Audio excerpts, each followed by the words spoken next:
السلام عليكم ورحمة الله وبركاته. بسم الله الحمد لله والصلاة والسلام على رسول الله وعلى آله وصحبه ومن والاه. اللهم لا علم لنا إلا ما علمتنا إنك أنت العليم الحكيم. اللهم علمنا ما ينفعنا وانفعنا بما علمتنا وزدنا علما وأرنا الحق حقا وارزقنا اتباعه وأرنا الباطل باطلا وارزقنا اجتنابه وأدخلنا برحمتك في عبادك الصالحين آمين يا رب العالمين. Welcome everybody for our Fiqh of Taharah series. And we want to start inshallah with some review. Okay, it's been I think we had a week off, and today we want to do some review inshallah, just so we don't forget what we covered. And so last time we covered the nawaqid al-wudu, we covered al-ghusl, how to do ghusl, and some other points about tahara. So the first question is nawaqid al-wudu, the invalidators of wudu. We mentioned last halaqah that there are nawaqid al-wudu that make your wudu invalid. And I'll just give you a hint. There was 8 of them. So let's go through them together inshallah. A quick review. What are the invalidators of wudu? Bismillah. Sleeping, na'am. So any kind of, I guess, unconsciousness, sleeping. Na'am. What else? Huh? So anything that comes from the private parts, anything that comes out of the private parts, we said na'am, sahih. What else?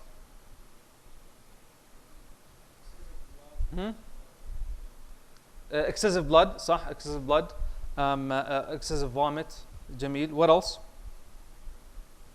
Washing the one who washes the dead person, right? That's an invalid of wudu. What else? Naam, touching the private parts. Naam, eating the meat of the camel. Naam, sahih. What else? I think we covered most of them. One more thing. We said touching the opposite gender with a shahwa. Touching the opposite gender with a desire, that also invalidates wudu. So that covers all 8 of them, I believe. And then the next question was, what are you not allowed to do in the state of minor impurity? So you lost your wudu, okay? You're not in a state of janaba, you're not in a state of major impurity. You just lost your wudu, okay? So you don't need to do ghusl, you just need to do wudu. But what are the things you're not allowed to do? We mentioned 3 last time. Number 1, touching the mushaf. Salah and tawaf. Yeah, because tawaf is like salah, except you don't talk. And then what are you not allowed to do in the major impurity? Now you're in a state of janaba, you need to do ghusl. What are you not allowed to do? So the first 3 and 2 more. What are the 2 more? So the first 3 you're not allowed to do. What are the 2 more?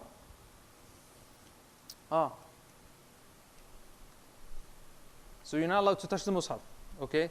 You're not allowed to pray. You're not allowed to do tawaf. You're not allowed to recite a complete ayah that has meaning. They said you're not allowed to recite a complete ayah that has meaning. And you're not allowed to what? Enter to be in the masjid. And if you need to be in the masjid, you have to do wudu. If you need to be in the masjid and you're not able to do ghusl, you have to do wudu, okay? So in the minor impurity, those 3 things. We said touching the mushaf without a barrier, tamam. Salah, tawaf, okay? And then for the major impurity that needs ghusl, you add 2 more things, which are what? Reciting the Quran, okay, that has meaning. Like if you say 1 word, it's not a big issue. And then number 5 was what? Being in the masjid. So if you're in a state of janaba and you need to be in the masjid, mathalan, you should do wudu at least to be in that place. طيب, Jameel. See, like we forget so fast. What makes ghusl obligatory? We mentioned some things that make ghusl obligatory. What are some of those things? No.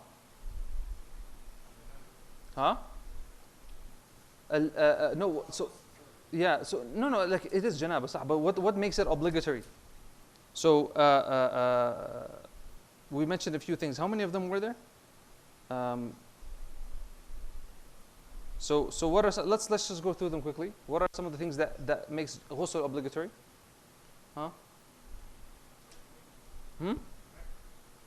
Yeah, so someone has a wet dream or like jima', right? Sexual intercourse. What else?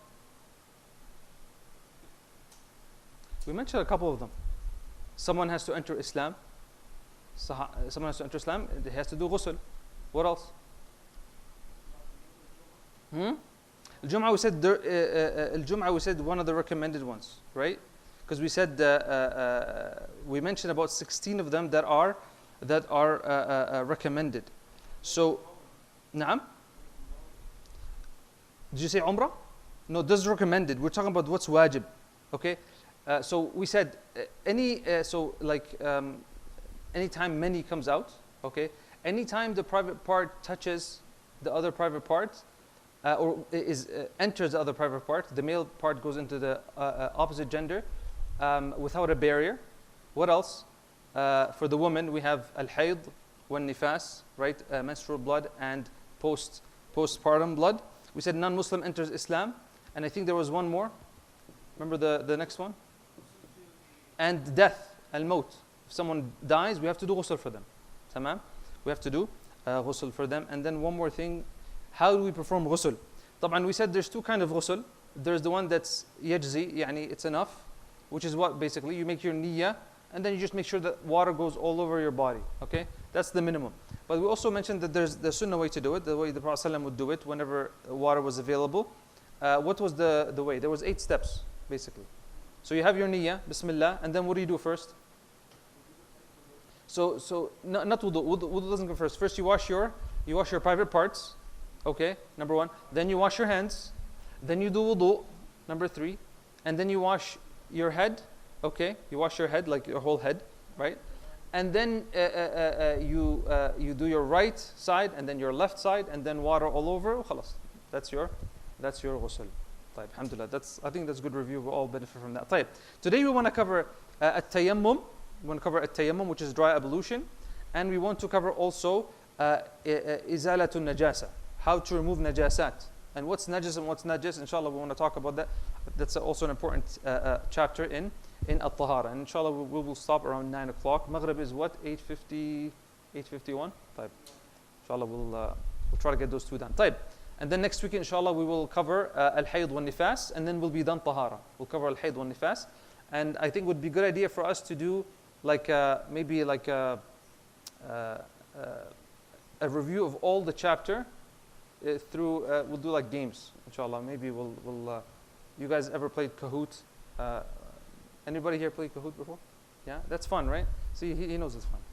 Basically, you review, and then we come, and then basically we'll do Q&As, and then we'll have maybe surprises, inshallah, so we can all benefit, inshallah, from the review. And taban, all these lectures are online, so you can go through them.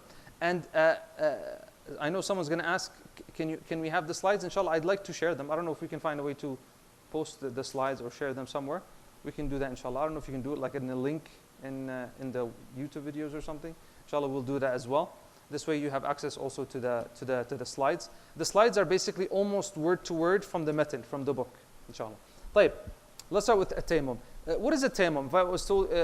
If I told you what at-tayammum, what's at-tayammum basically? Huh? Okay, so it's badil wudu. Does tayammum actually purify you? Yeah, so al-Hanabila say it doesn't actually purify you, but it's just there as a rukhsa. Okay?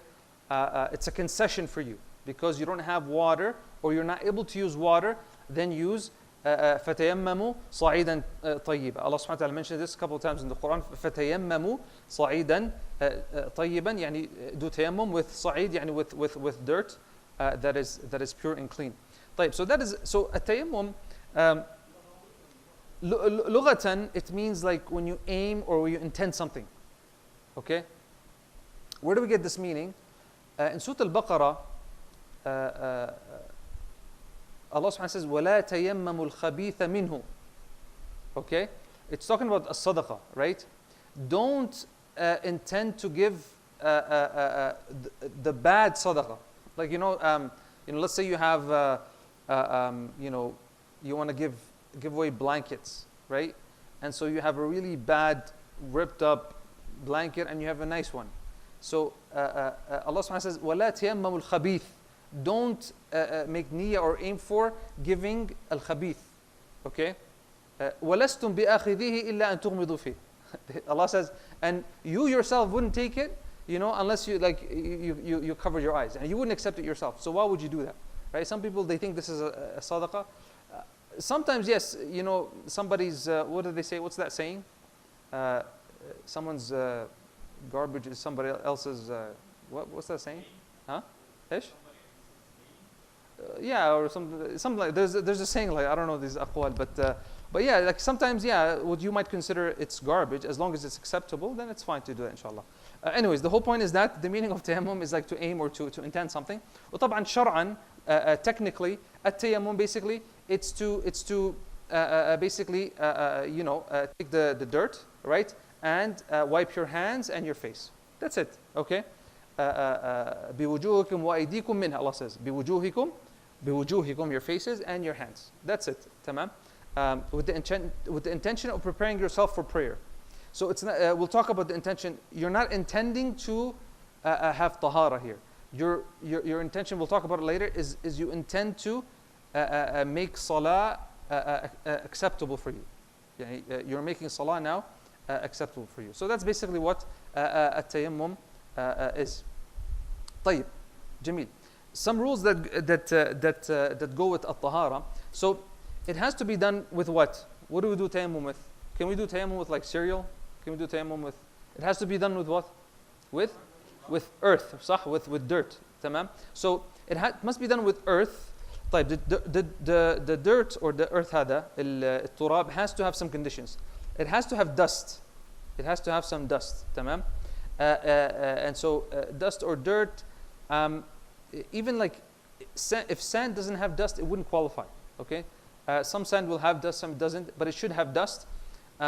Some say that you can also even use the dust on the walls. Tamam. I remember reading one fatwa that was given in the time of Al-Andalus when they were being persecuted by the Spanish and if you announced that you were Muslim, or if you even had any sign that you were Muslim, you would be killed. And so the fatwa was given to them that they could even just wipe the wall. That's it. Just wipe the wall and you have tahara because of darura, right? Similar to what's happening in China and other places, right? If you just show that you are Muslim, you might be killed or persecuted. Tamam? So you can also, if the wall is very dusty, you can use that dust, inshallah. It has to be tahur, okay? And they say tahur, it has to be pure. It doesn't have to be purifying, of course. And it has to be dirt that hasn't been used by somebody else, okay? Because if somebody used that dirt to purify themselves, then they say it has lost its tahuriyah, it has lost its purificatory factor. And then it has to be permissible. And you cannot steal dirt and then use that. So it has to be something that is permissible. If you took it from somebody else, you have to ask for permission. So those are the conditions. It has to be earth that has dust. It's tahur, right? And then it's permissible, and it's not stolen or taken from somebody else. And water has not to be accessible. Yani, you can only do tayammum when water is not accessible to you. And so if you don't have water right now, and I don't know how many of us have experienced that, but it can happen, especially in third world countries, where you don't have access to water, or even here, if you're like stuck you're camping or hiking. Actually, it happened to me here once. We were hiking and we ran out of water and we got lost. And that's like 3 hours away, right? You have to pray now. What are you going to do? So now you could do tayammum unless you go find a river or a lake or something like that. So water has to be not available for whatever legitimate reason, right? Even like, okay, what about if I only have enough to drink? What happens here? Shuraikum. Do you have to use the drinking water or, huh? If you only have enough to drink, what does the Sharia, what's the I guess priority of the Sharia here? Huh? Your safety, your well-being. If this is the only one I have and I'm not expecting any water and it's going to be a while, then this is a necessity. So now I don't actually have water. Tamam? So I'll leave this for drinking, and then I will use tayammum. Tamam? Does that make sense? Okay? This also counts as a legitimate reason. They give an example here: prison, or you have only enough to drink, or you have access but fear some harm, right? Okay, even if you have water, but it might harm you. You guys remember the hadith of I believe, Amr ibn al-As, when they were out on a trip, right? And some person was hit. Yeah, he had a shujja in his head, and then he asked the companions, his friends, his buddies, can I do tayammum, right? Because I have this injury. They said, no, you don't have an excuse. And so because he had a wet dream, right? He had a wet dream. And then what happened? He did ghusl, and then what happened? He died. He actually died. Tamam? And so then when they came back to Rasulullah, got really, really angry, and he said, قَتَلُوهُ قَاتَلَهُمُ اللَّهُ. Like they've killed him, basically. Right? Why? Because they gave him a fatwa without having knowledge. Right? So you see the importance of knowing your Fiqh of Taharah, right? So what should he have done? He should have done tayammum. Right? Even though water was accessible. But why? Because there was harm, possible harm to his body. Then he would do tayammum. And we also mentioned if someone has the jabira and he didn't put it with tahara first, then he can also do tayammum with that. Fear of harm to the body, family, or wealth. Oh, even type. Okay, what if there's some water accessible, but there's some danger to go get it? Let's say it's night and there's coyotes. There's lots of coyotes now in the city. Right? And you have to go to the well to get the water. Tamam? Do you have to go get it? Here, because you fear for your safety, tamam, then you can just do tayammum. Tamam? So the Sharia is very flexible when it comes to these things. So these are the reasons for someone to be able to do it. When is it done? So let's say it's not, I've prayed Maghrib and it's not Isha time. I lost my wudu, I don't have water. Can I do tayammum now? Should I do tayammum now? The Hanabila say, you do tayammum when the time comes. You do tayammum when the time comes. So when Maghrib prayer, when you've prayed Maghrib, Isha prayer comes and you don't find water, now it would be permissible for you to do tayammum. And they say if you're expecting water to come in the near time, tamam, so you should do what? It's sunnah to wait a bit if you're expecting the water, right? Like in some countries, I was in one of those countries last year. It's known that the water cuts at like 10 a.m. and then it comes back at like 2, or even like in other, so, and then it's coming. It's recommended to wait a little bit. But usually people have, containers. They're used to it, طيب. So it's done when the time for fard prayer enters and is permitted outside. And it's done for a specific, and it's not permitted, right, outside if it's done for a specific reason like janaba, touch the Quran, sleep. And so you're allowed to do it for the fard when the fard time comes. But what about like reading Quran? You can do it at whatever time you want to do that. So let's say you don't have wudu, you don't have tahara, and you want to read Quran, you don't have water. You can do tayammum for that. You can do tayammum to read Quran. You can do tayammum if you have janaba. Or you have to go to sleep in your state of janaba, you can do your tayammum then, okay? But for the fard salah, you have to wait until the time of fard comes. It says here, you have to do it for every fard prayer. So if you do tayammum for Maghrib and then Isha time comes, you need to do tayammum again. You do the tayammum again for every salah. Because remember, tayammum does not purify you. Tayammum just permits you to, allows you to pray your salah. And also they say you're not allowed to do tayammum to pray in the prohibited times because you don't need to. Tamam? So if there's a few times that are prohibited to pray, like after Asr, like between Fajr and Dhuhr, there's some prohibited times, then you can't do tayammum during those times. They say that it can be done for everything that we use water for. And so what do we use water for? For wudu. What else? For ghusl. What else? For the removal of najasa, right? So they say it's used for everything that water is used except for najasa. And so a tayammum, you don't use it for removing najasa. Because remember we said at-tahara is removing ritual impurity and for removing physical impurity. You cannot use it to remove mathalan a najasa here. If there's a najasa here, you can't use dirt to remove it. Because option 1 is what? To use water. Tamam? Option 2, now we're talking about tayammum. So you wouldn't use tayammum for that. except if it's on your body. They say except if it's on your body, but what do? You, مثلا, let's say some najasa on my body. I will use something to remove it, okay, as much as I can, okay, and then, because you don't have water, right? Usually, if you have a najasa, what are you going to do?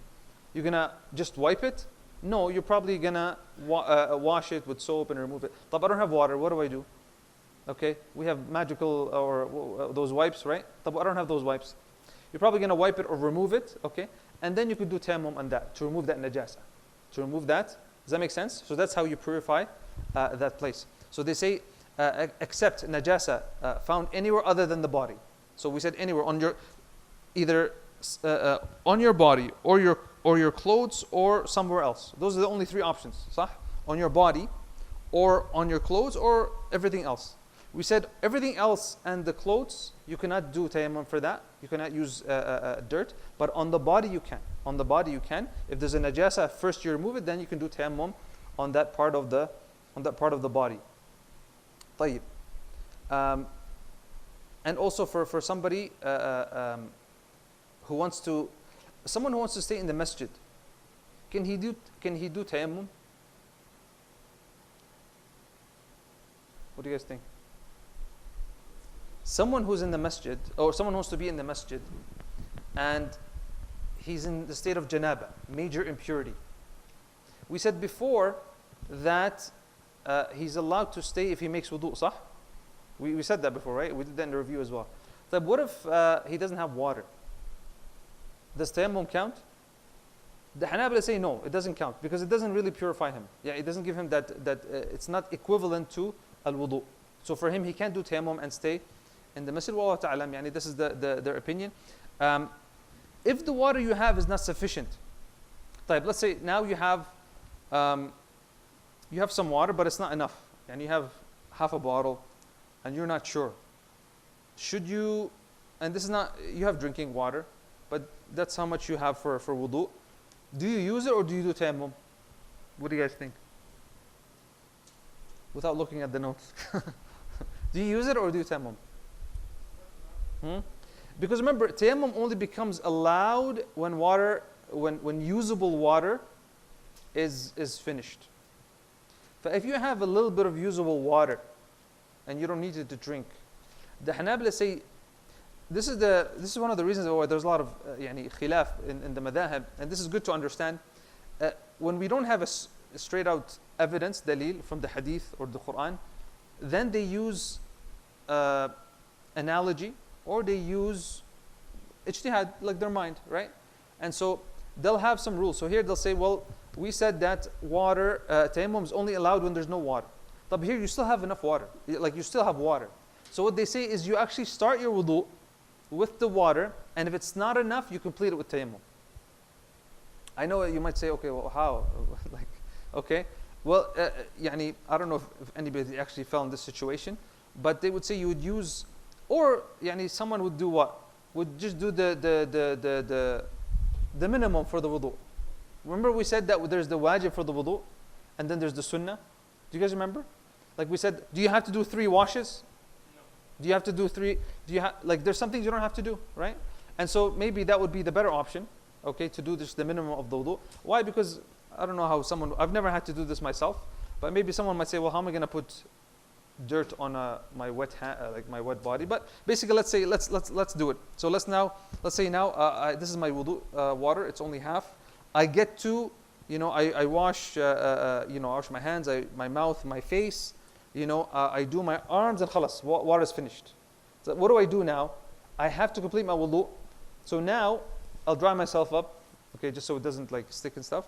And then I'll basically go to the dirt. Okay, I'll hit it. I'm going to show you how to do it, right? And then basically I'll do tayammum. I'll do tayammum, okay, which is basically what? Your arms and your face. So khalas, that's it. Okay, that's how you do tayammum. And then basically now you are allowed to pray your prayer. طيب.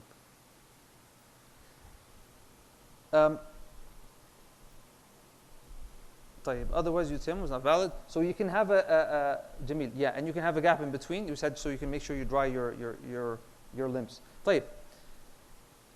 It says here, if you have an uncovered wound and cannot wipe it with water, Remember the hadith of the Sahabi, right? You cannot wipe it with water, then wash everything. So you would wash everything. Okay, this is what the madhab says. Then you wash everything that is required, including around it, and then you use tayammum in sequence. What does that mean? So let's say like here, okay, you have, or maybe you have a wound just right here. Okay, you have a wound right here. So maybe you wash everything. You just leave this one. Okay, when the turn for this comes, then you can do tayammum on that. You can do tayammum on that, and then you wash the rest with water. You wash the rest with water. This is the opinion of the madhab. I believe the other madhab, they will just say you do tayammum. I believe there's another opinion that you just do tayammum. But this is what the madhab says. Or let's say you have an injury on your foot. So you do everything with water, and then when it's time for your foot, okay, you just do tayammum for that part in sequence. You want to keep the sequence because remember we said sequence is one of the wajibat of wudu. طيب. Do I have to search for water? What do you guys think? Is it wajib for me to search? I don't have water here. I'm looking.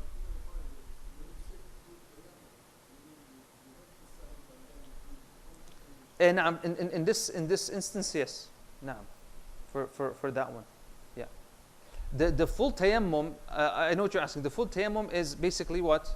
We're going to talk about it. It's basically just hitting the dirt, okay, your arms, and then your face.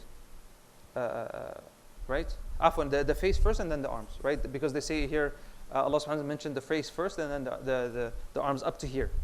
Yeah? But in this instance, no. You would complete what you didn't miss. That makes sense? طيب. What if, yes, we're talking about searching for water. Do I have to search for water? Yani, do I have to go search for water? Or, khalas, mom, is there any water? No, there's no water. Khalas, let's do tayammum. Is that enough? So they say it is wajib for you to search.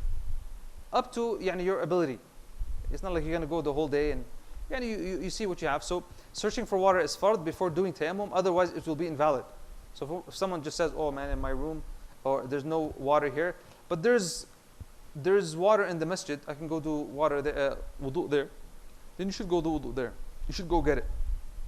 Because this is a rukhsa, right? This is a rukhsa, and so it's only allowed to be used. And so they say if someone doesn't bother looking, okay, so let's say we give the example of we're hiking. We're going to Kanaskas, we're hiking, we don't have water, we ran out of water, we're lost. There's an hour left for salah. And then we're like, khalas, yo man, I heard you can do tayammum. Okay, no, did you look for water? We didn't look for water. If you did tayammum and you didn't look for water, is your salah valid? It's not valid. So you should look for water, and maybe you find a lake, a river, okay? If you don't find and time is running out, khalas, do tayammum, right?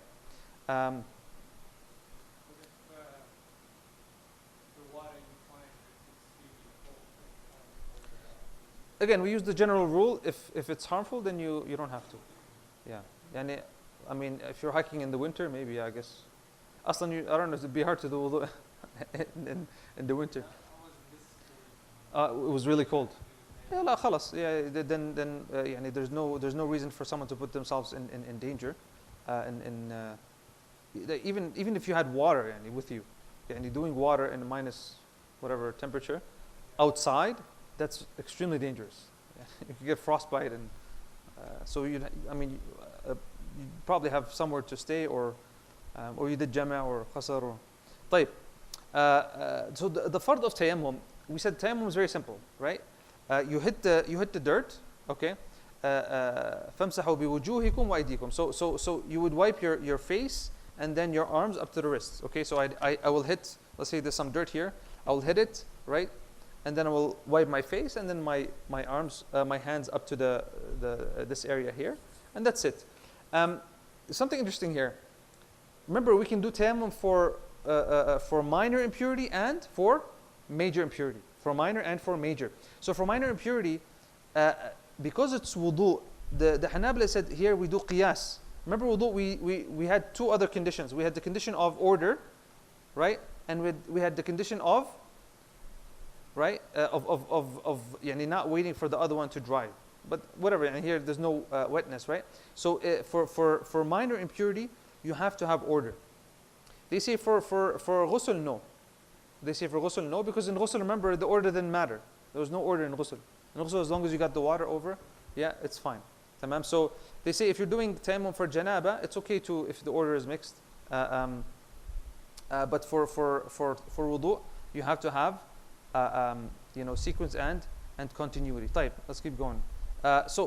We said the niyyah when you do tayammum, it's for istibaha. Okay, it's for you to be allowed to do prayer. You're not removing, you're not purifying yourself here. Tamam. You're just making salah or whatever you want to do, reading Quran. Okay, permissible for you. So it's called يعني niyyat al-istibaha. I'm doing niyyah for it to become mubah, yani for salah to become allowed for me to do. Right. So remember we said a tayammum is not taking the place of wudu. You're not purifying yourself. It's just a rukhsa. It's a نعم تفضل.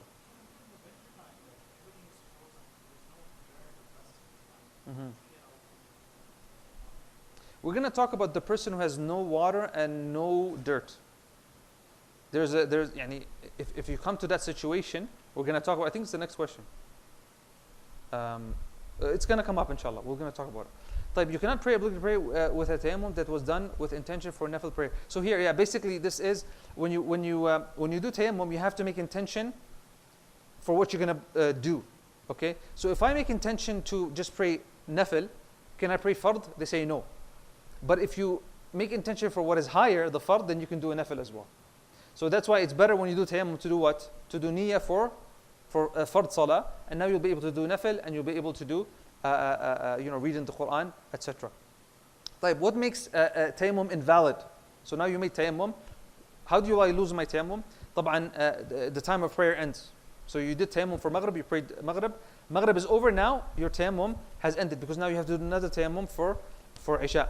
Okay, and this is narrated by Ali and Abu radiallahu anhu and other Sahaba. Anything that invalidates the wudu, remember the invalidators of wudu, the 8? Anything that invalidates the wudu invalidates your tayammum.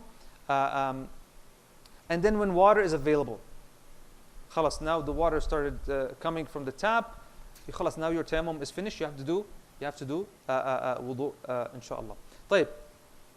They say, we mentioned this, it is sunnah for someone who is expecting water, okay, in the time of the salah to wait. It is sunnah for them to wait, for the water. But if they did tayammum and prayed, then that's fine. If they did tayammum and prayed, then that is fine.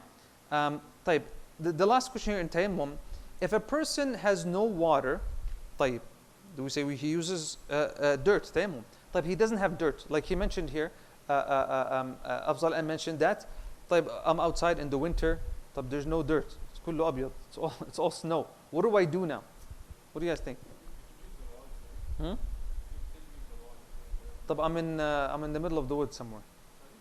I'm in the middle of the woods. So the general rule, they say, this is a mas'ala, a famous question, فاقد الطهورين. If someone has no water and no dirt, then he has to pray. He has to pray, right? So for him now, he has to pray without being in the state of tahara, right? So what would he do? They say that he would do the minimum. He would do the minimum. So he'll pray his salah, but he won't read. He will just read the Fatiha. He will just, مثلا, Subhanallah one time, Subhan Rabbil A'la one time, just the bare minimum. Okay, the arkan, right? And he will do just the bare minimum for his salah, right? طيب. Yes, and of course this permissible, it would not allow him to do other things just for the salah, because salah is obligatory, and then whatever else he wants to do, he would have to do it after. Like he wouldn't be able to do nafil salah because he doesn't need to do nafil salah. Okay, but what's wajib for him right now in the time, right? In the salat kanat ala al-mu'minina kitaba mawquta, salah has to be prayed in time. And so they say if someone, and even let's say another situation where someone, I don't know, for some reason he's ill, he can't touch water, and there's no dirt available, same thing. He would pray, or he's not able to do tayammum, or whatever reason it is, he would pray without it. He would pray the minimum, just the Fatiha, the one tasbiha for each one, and just the minimum of salah, right? Because there's a minimum of salah and there's the sunnah of salah. Inshallah, once we get to the fiqh of salah, we will talk about that. I guess we will not be getting to this part, but inshallah next week we'll talk about cleaning and removing impurities, and then inshallah we'll do the hayd and nifas, and then we'll be able to complete bab al-tahara. I guess maybe next week we'll start at 8 inshallah, just so we have enough time. We'll start at 8 bi'idhnillah, and we'll just do the call of maghrib inshallah. Barakallahu feekum, wassalamu alaikum.